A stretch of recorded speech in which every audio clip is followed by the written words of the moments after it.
Good morning all. Welcome to the pre-match press conference of Kerala Blasters FC. We have our interim head coach and player Vipin Mohanan. The floor is open for questions.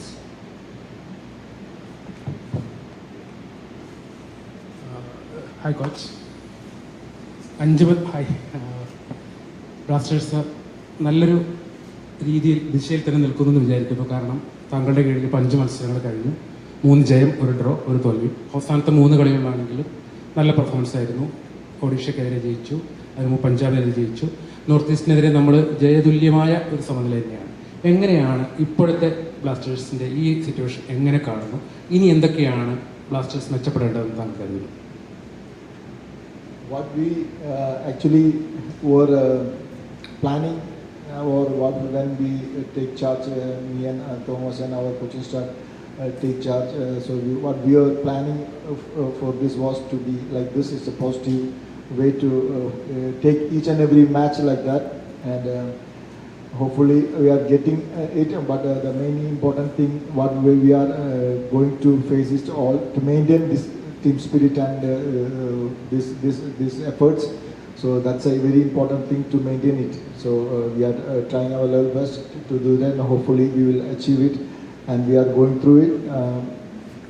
Next matches are crucial for us, so all the players know their jobs and responsibilities, and they are doing it very positive approach.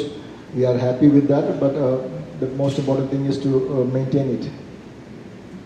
അത് maintain ചെയ്യുന്ന കാര്യം പറയുമ്പോൾ, ഇപ്പോൾ താങ്കളുടെ കീഴിൽ കളിച്ച 5 മത്സരങ്ങളിൽ top 6 2 ടീമുകളാണ് ഉണ്ടായിരുന്നത്. ഇനിയുള്ള 7 അവേ മാച്ചിൽ 4 പേരും ടോപ്പ് 6 ടീമുകളാണ്. സോ കുറേ കൂടി ടഫായ ഒരു രീതിയാണ്, അല്ലെങ്കിൽ ഏറ്റവും ശക്തരായ സ്ട്രോങ്ങസ്റ്റ് ഒപ്പോണന്റ് നേരിടാൻ പോകുന്നേ ഉള്ളൂ. ടോപ്പ് 6 4 ടീമുകളെ ഇനിയുള്ള 7 കളികളിൽ നേരിടണം. അതിന് എങ്ങനെയാണ് പ്രിപ്പയർ ചെയ്യുന്നത്? എങ്ങനെയാണ് ആ കളികളെ സമീപിക്കുന്നത്? Obviously, we have to overcome all the teams. If we want to achieve our goal, so we are planning for it match by match. Maybe the strong team, I don't know how to explain. We have to take charge of that, and we are doing our level best to cover all the possibilities of all the weaknesses of the opponents. Let's see what happens right now, but we will fight. That's sure. We will fight for it. That's it. Coach, East Bengal is currently on a rough phase after 3 defeats currently. So is that an added advantage for Kerala Blasters? But it's an away game also that should be taken into consideration. Every match is a different match. We can't say that they lose 3 matches, or they have a quality players. They are playing in their ground.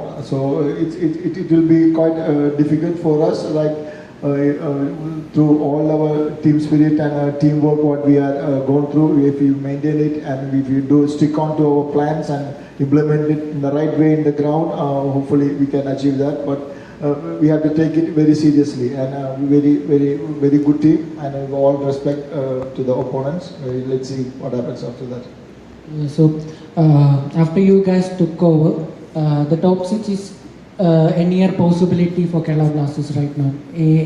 Any points grabbed over time will result in serious changes in that table. So if you can grab 3 points, you will reach the top 6 right now, but it can change the coming games. So is that a near possibility that you look forward to? When we took charges, we did never think of this super 6 or anything like that. We are just taking match by match. The next opponent, how to take the next opponent like that. We are tracking only the things that are doing the next opponent. Let's hopefully, if our performance go well and we achieve all our goals, hopefully we can achieve our main thing. But we have some plans. Let's see what happens afterwards. Thank you. Thank you. Vipin, so you are again coming back from an injury. So how well you have coped up with that, and how good your fitness right now? ഞാൻ എന്താ പറയാന്ന് വെച്ചാൽ fitness ആയി വരുന്നുള്ളൂ. കാരണം ഞാൻ അധികം ഇപ്പോൾ ട്രെയിനിങ് ചെയ്തിട്ടില്ല, ഇഞ്ചുറി മാറിയിട്ട്. സോ ഇപ്പോൾ എനിക്കിപ്പോൾ ട്രെയിനിങ് ചെയ്യാൻ പറ്റുന്ന സമയത്ത് ഞാൻ എന്തായാലും 100% കൊടുക്കേണ്ട മാച്ച് ഫിറ്റ് കിട്ടാൻ വേണ്ടിയിട്ട്. മാച്ച് ഫിറ്റും ട്രെയിനിങ്ങും വ്യത്യാസമാണ്, അതെല്ലാ പ്ലേയേഴ്സിനും അറിയുന്ന ഒരു കാര്യമാണ്. അപ്പോൾ നമുക്ക് മാച്ച് കളിച്ചാലാണ് ആ ഒരു ഫിറ്റ്നസ്സിലേക്ക് എത്താൻ പറ്റുള്ളൂ. അപ്പോൾ ട്രെയിനിങ് ചെയ്യണത് നോക്കണ്ട, ട്രെയിനിങ് നമ്മൾ നമ്മുടെ എന്താ പറയുക, നമുക്ക് ടാക്ടിക്സ് വർക്കോ അല്ലെങ്കിൽ ഇപ്പോൾ സെറ്റ് പീസസ് എന്തെങ്കിലും ചെയ്യാൻ നമുക്ക് പഠിപ്പിച്ച് തരുന്ന ഒരു ഇതാണ്. അപ്പോൾ നമുക്ക് സ്വന്തമായിട്ട് ഫിറ്റ് ആവണമെങ്കിൽ നമ്മൾ എക്സ്ട്രാ വർക്ക് ചെയ്യണം. അതേപോലെ മാച്ച് ഫിറ്റ് ആവണമെങ്കിൽ നമ്മൾ മാച്ച് കളിക്കാനാണ്. അപ്പോൾ ഞാനിപ്പോൾ അത് ഡേ ബൈ ഡേ അതായി വരുന്നുണ്ട്. അപ്പോൾ ഇനിയിപ്പോൾ ഉള്ള കളികളും അങ്ങനെ കുറച്ച് ടൈം കിട്ടി റെഡി ആവുമെന്ന് വിചാരിക്കും. സോ നമ്മുടെ തോമസ് കോച്ചും DCP കോച്ചും നമ്മുടെ കോച്ചിങ് സ്റ്റാഫിലേക്ക് വന്നതിന് ശേഷം ഡിഫൻസീവ് ഓർഗനൈസേഷൻ ഇത്തിരിയും കൂടെ പ്രയോറിറ്റി ആയിട്ട് ഫീൽഡിൽ നമുക്ക് റിഫ്ലക്റ്റ് ചെയ്ത് കാണുന്നുണ്ട്. അപ്പം അത് ഗെയിമിലേക്ക് വരുമ്പം നിങ്ങൾ അത് എത്രത്തോളം പുഷ് ചെയ്യുന്നുണ്ട് to make that happen in the field? അതെ അതെ, നമുക്ക് അത് കാരണം അത് പറഞ്ഞല്ലോ, അവരുടെ ജോബാണ് പ്ലേയേഴ്സിനെ പരിശീലിപ്പിക്കുക, അവർക്ക് നല്ല നല്ല കാര്യങ്ങൾ പറഞ്ഞു കൊടുക്കുക. നമ്മുടെ ജോബ് എന്ന് പറഞ്ഞാൽ അത് ഗ്രൗണ്ടിൽ കാണിക്കുക എന്നുള്ളതാണ്. അപ്പോൾ അവർ നമുക്കത് കണക്റ്റായിട്ട് കറക്റ്റ് കാണിക്കാൻ പറ്റുന്നുണ്ടെങ്കിൽ അത് നമ്മുടെ ഒരു വിജയമാണ്, അത് നമ്മുടെ ടീമിൻ്റെ ഒരു വിജയമാണ്. അങ്ങനെയാണ് നമ്മൾ എത്ര മിസ്റ്റേക്ക് കുറഞ്ഞ് കളിക്കുന്ന ടീമാണല്ലോ ജയിക്കുക. അത് നമ്മൾ പരമാവധി അതിനാണ് ശ്രമിക്കാറ്. ഇപ്പോൾ നമുക്ക് എന്തായാലും ഇപ്പോൾ എനിക്ക് തോമസ് കോച്ചിനെ പേഴ്സണലി കുറച്ച് കൊല്ലങ്ങളായിട്ട് അറിയാം. കാരണം ഞാൻ റിസർവിൽ കളിക്കുമ്പോൾ എനിക്ക് കോച്ച് ചെയ്തിട്ടുണ്ട് ആൾ.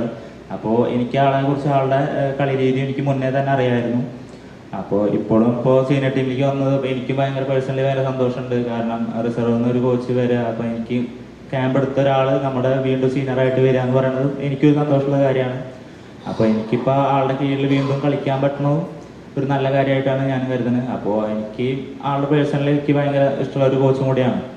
അപ്പോൾ കോച്ച് പറയണ പോലെ ചെയ്യാൻ പറ്റുന്നതും നല്ലൊരു കാര്യമാണ്. അപ്പോൾ അതുകൊണ്ടാണ് ഞാനിപ്പോൾ കളിക്കുന്നതും. അപ്പോൾ എനിക്ക് അങ്ങനെ പേഴ്സണലി ഭയങ്കര ഇഷ്ടമാണ്. അല്ല, ഞാൻ ചോദിച്ചത് ഇപ്പം ഡിഫെൻസീവ് ഷേപ്പ് മെയിൻറ്റെയിൻ ചെയ്യുന്നുള്ള ഒരു എക്സ്ട്രാ വർക്ക് എടുക്കേണ്ടി വരുമല്ലോ കമ്പാരിറ്റീവ്ലി ടു സ്റ്റാർ ഏജ് എറ ആ ഒരു ടൈം പീരീഡിൽ. അപ്പോൾ ആ ഒരു ഷിഫ്റ്റ് നിങ്ങളെ അഫക്റ്റ് ചെയ്തിട്ടുണ്ടോ എന്നുള്ളതാണ് അത് ചേഞ്ച് എങ്ങനെ ഉണ്ടായിരുന്നു എന്നുള്ളത്. അതാ പറഞ്ഞത്, അത് ഓരോരുത്തരുടെ പ്ലേയിങ് സ്റ്റൈലാണല്ലോ. ഇപ്പോൾ പ്രീവിയസ് കോച്ച് ഉള്ളപ്പോൾ ആളുടെ ശൈലി എന്ന് പറയുന്നത് അങ്ങനത്തെ ആയിരിക്കില്ല ചിലപ്പോൾ. അപ്പോൾ അതാണ് നമുക്കതൊരു ഗ്രൗണ്ടിൽ ഇംപ്ലിമെൻറ്റ് ചെയ്യാൻ പറ്റാത്തത്. അപ്പോൾ ഇപ്പോൾ പുതിയ കോച്ച് വന്നപ്പോൾ ആൾക്ക് കുറച്ചും കൂടി ഇപ്പോൾ ആൾ മാച്ച് അനലൈസ് ചെയ്തിട്ടുണ്ടാവും. അപ്പോൾ അതിനെ കുറിച്ചിട്ടാണ് നമ്മൾ കൂടുതൽ കാര്യങ്ങൾ ഡിഫെൻറ്റീവിലായാലും അറ്റാക്കിങ്ങിലായാലും കൂടുതൽ വർക്കുകൾ പറഞ്ഞുതരിക. അപ്പോൾ നമ്മൾ അതിനനുസരിച്ച് ഡേ ബൈ ഡേ വർക്ക് ചെയ്യുമ്പോഴാണ് നമുക്ക് അതിനുള്ള റിസൾട്ട് കിട്ടുന്നത്. അപ്പോൾ അതിപ്പോൾ ഏത് കോച്ച് വന്നാലും ആ കോച്ചിനൊരു സിസ്റ്റം ഉണ്ടാവുമല്ലോ. ഇപ്പോൾ 4-4-3 അല്ല 4-4-3 4-4-2 അങ്ങനെ ഓരോ സിസ്റ്റം ഉണ്ടാവും. അപ്പോൾ ഡിഫൻസീവ് ലൈൻ അല്ലെങ്കിൽ അറ്റാക്കിംഗ് ലൈൻ മിഡിൽ ലൈൻ അങ്ങനെയൊക്കെ പറഞ്ഞിട്ട് ഓരോന്നുണ്ടാവും. അപ്പോൾ നമ്മൾ അതിനെ കറക്റ്റായിട്ട് ഇംപ്ലിമെൻറ്റ് ചെയ്യുമ്പോഴാണ് നമുക്ക് റിസൾട്ട് ഉണ്ടാവുന്നത്. അതിപ്പോൾ ഇപ്പോൾ ഈ കോച്ച് വന്ന 5 കളിയിൽ നമുക്ക് 3 കളി റിസൾട്ട് കിട്ടിയതും ആ ഒരു ഇതാണ്. നമ്മൾ അത്രയും ഗോള് കൺസീഡ് ചെയ്ത് കുറഞ്ഞതും അങ്ങനത്തെ ഒരു പ്രാക്ടീസ് എനിക്ക് ഡിഫറെൻ്റ് ആയിട്ടാണ്. Thank you coach. Thank you coach. കഴിഞ്ഞ 3 കളിയിൽ 3 റെഡ് കാർഡാണ് ബ്ലാസ്റ്റേഴ്സിന് കിട്ടിയത്. പഞ്ചാബ് എഫ്സിക്കെതിരായ കളിയിൽ 60-ാം മിനിറ്റിൽ ഡ്രിസിച്ച് പോകുന്നു. അത് കഴിഞ്ഞ് 24-ാം മിനിറ്റിൽ ഡോളിങ്ങിന് കിട്ടുന്നു. ഇത് കഴിഞ്ഞ് നോർത്ത് ഈസ്റ്റിനെതിരെ കളിയിൽ 30-ാം മിനിറ്റിലാണ്, അതായത് ഏതാണ്ട് 1 മണിക്കൂറോളം 10 പേര് വെച്ച് കളിക്കുന്നു. അതിന് മുമ്പത്തെ മാച്ചിൽ 9 പേര് വെച്ച് കളിക്കുന്നു. ഇത്തരം ഒരു അവസ്ഥയിലേക്ക്, അതായത് റെഡ് കാർഡുകളിലേക്ക് വീണ് പോകുന്ന ഒരു ടീമിൻ്റെ ഓഫ് കോഴ്സ് അവരുടെ ആത്മവിശ്വാസം അത് എന്തായാലും ബാധിക്കും. അത് തുടർച്ചയായ മത്സരങ്ങൾ ഇങ്ങനെ സംഭവിക്കുന്നതിന് എങ്ങനെയാണ് കോച്ച് കാണുന്നത്? എങ്ങനെയാണ് കളിക്കാരോട് അതിനെപ്പറ്റി പറഞ്ഞിട്ടുള്ളത്? Punjab, for the matches against Punjab, you all know what happens because the second card was not a card and it happened like that. For the last match, it happened. It was a negative tactics by the opponents. To be frank, but we don't want to be a affected team for that. But we have to manage it in a professional way, but it happens. We're not blaming anyone. It happens in the matches, and that's how we overcome that. So it's a team. We have to stand for each and every situations what happens in the ground, and all the players are professional players. They know what's their jobs, and they are doing it. And hopefully we'll overcome. We have to overcome anything that happens in the ground. That's it. അല്ല, അങ്ങനെ പ്രൊഫഷണലാണെന്ന് പറയുമ്പോഴും ഒരു മികച്ച കളിക്കാരൻ്റെ, പ്രതിഭയുള്ള ഒരു കളിക്കാരൻ്റെ ലക്ഷണം അയാളുടെ ഫിറ്റ്നസ്സും അയാളുടെ dribbling പാടവും വേഗവും ഒക്കെ ആണെങ്കിലും അതിനേക്കാളൊക്കെ പ്രധാനം, അല്ലെങ്കിൽ അതിനൊപ്പം ചേർത്ത് വെക്കേണ്ട ഒന്നാണ് ആത്മസംയമനം പാലിച്ച് എതിരാളിയുടെ പ്രകോപനത്തിൽ വീഴാതെ കളിക്കുക എന്നുള്ളത്. നമുക്ക് നല്ല പ്ലേയേഴ്സിൻ്റെ ഉദാഹരണങ്ങൾ ഒരുപാടുണ്ട്. ഓസ്ട്രേലിയൻ ക്രിക്കറ്റിലൊക്കെ അവർ കാണിക്കുന്ന രീതിയുണ്ട്. എതിരാളികളെ പ്രകോപിപ്പിച്ചുകൊണ്ട് വിക്കറ്റിന് പിന്നിൽ നിന്നുകൊണ്ടുള്ള ചിത്തവാക്കുകളൊക്കെ പറഞ്ഞ് പ്രകോപിപ്പിക്കുന്നു. കഴിഞ്ഞ കളിയിൽ ഒരു പരിധി വരെ അങ്ങനെയാണെന്ന് വിചാരിച്ചു. കാരണം ഡോളിങ്ങിന് വേണമെങ്കിൽ ആ പ്രകോപനത്തിൽ വീഴാതെ പോയത്. പക്ഷേ ആ പിന്നെ അലാറെ കാണിച്ച ആ പ്രകോപനത്തിൽ വീണ് പോകുന്ന രീതി, അത്തരം സംയമനങ്ങൾ പാലിക്കാതെ ഒരു നിമിഷത്തെ ദൗർബല്യം കൊണ്ട് ഒരു ടീമിന് മൊത്തം ഒരാളെ നഷ്ടമാവുന്നത്. Yeah. പ്ലേയേഴ്സിന്റെ അടുത്ത് എങ്ങനെയാണ് അക്കാര്യങ്ങളിലൂടെ ഒരു കോച്ച് പറഞ്ഞു കൊടുക്കുന്നത്? We have to show them the fact. They realize right now. They know that. I think they were trying to poke Miloš. First, I saw that, and Miloš made a good thing to not to react like that. But unfortunately, it happens to Ivan. It's not. We are not blaming any single person, but that's how we have to overcome that, and we will show them that this is a fact happened. They know that. Everybody knows that, and he is also very guilty for that. And so it happens sometimes in the field. So this is all regarding the football, and it's not affect the team's performance. That's only the thing we are praying for that, and we'll do the needful for the next matches coming up. Vipin പരിക്ക് മാറി തിരിച്ചെത്തി. അതിനു മുമ്പ് ഇടയ്ക്ക് Indian ക്യാമ്പിലേക്കും പോയിരുന്നു. So ഒരു national ടീമിൻ്റെ ക്യാമ്പിൽ കിട്ടുന്ന എക്സ്പീരിയൻസ് അത് വളരെ ഡിഫറെൻ്റ് ആണ്. ആ എക്സ്പീരിയൻസ് ബ്ലാസ്റ്റേഴ്സിൻ്റെ കുപ്പായത്തിൽ തിരിച്ചെത്തുമ്പോൾ എത്രത്തോളം ഗുണകരമായിട്ടുണ്ട്? എങ്ങനെയാണ് ഇന്ത്യൻ ക്യാമ്പിലേക്കുള്ള ആ ഒരു പോക്കിനെ കാണുന്നത്?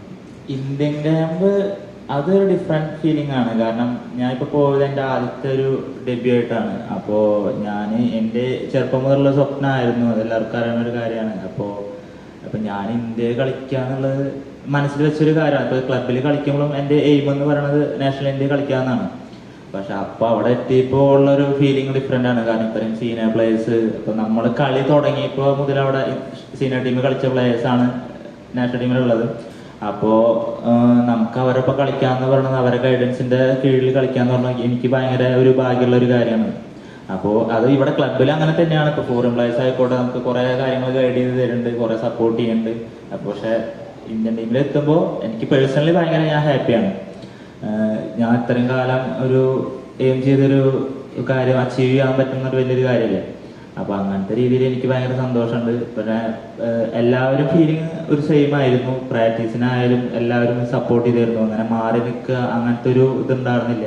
എല്ലാവരും സപ്പോർട്ട് ചെയ്തു. ഇപ്പോൾ ആദ്യമായിട്ട് വരുമ്പോൾ കുറേ കാര്യങ്ങൾ കുറേ പ്ലേസ് പറഞ്ഞു തന്നു. ഇവിടെ ഇങ്ങനെയാണ് കാര്യങ്ങൾ, അപ്പോൾ ഇന്ന കാര്യങ്ങൾ ചെയ്യണം.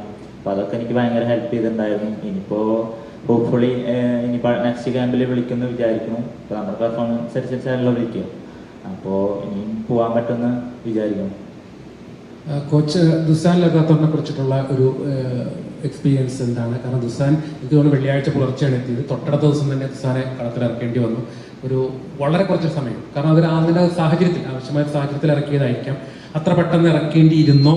എങ്ങനെയാണ് ദുസാൻ ഇപ്പോൾ ടീമുമായിട്ട് ഇണങ്ങി ചേർന്നിരിക്കുന്നത്? ദുസാനെ കുറിച്ച് പറയാനുള്ളത്? Regarding Dusan, he need to adapt for the team as soon as possible. That's a thing. What the team will get a moral for the player like him. He is a very good player with a lot of qualities. Let's see how we cope up with the team. We are making each and every sessions, and for the matches we are preparing for him. Let's see. Hopefully, it will be good. Okay, east ബംഗാളിനെതിരായ മത്സരത്തിൽ team പൂർണ്ണമായും team available ആണോ? എന്തെങ്കിലും injury concern ഉള്ളതുകൊണ്ടോ? Yeah, we have one more session coming up. After that, we will have a meeting with the medical staff and finalize everything. So waiting for tomorrow, maybe. Thank you.